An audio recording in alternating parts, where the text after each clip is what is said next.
Interrogative pronouns. Interrogative pronouns shine pronoun da ake yin amfani da shi gurin yin tambaya.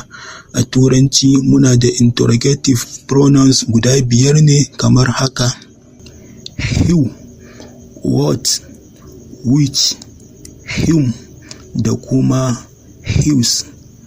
Ana yin amfani da kalmomin who da kuma whom ne kawai idan ana yin magana akan mutane, amma sauran za a iya yin amfani da su ko da ana yin magana ne akan abubuwa marasa rai.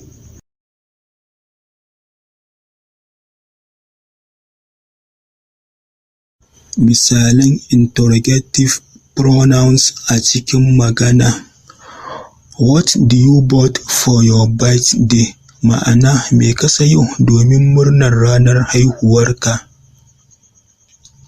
Which phone do you think is better for women?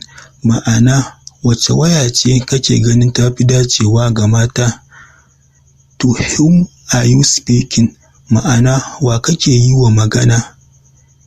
Whose books are those? Ma'ana, waɗanne littattafai ne waɗancan?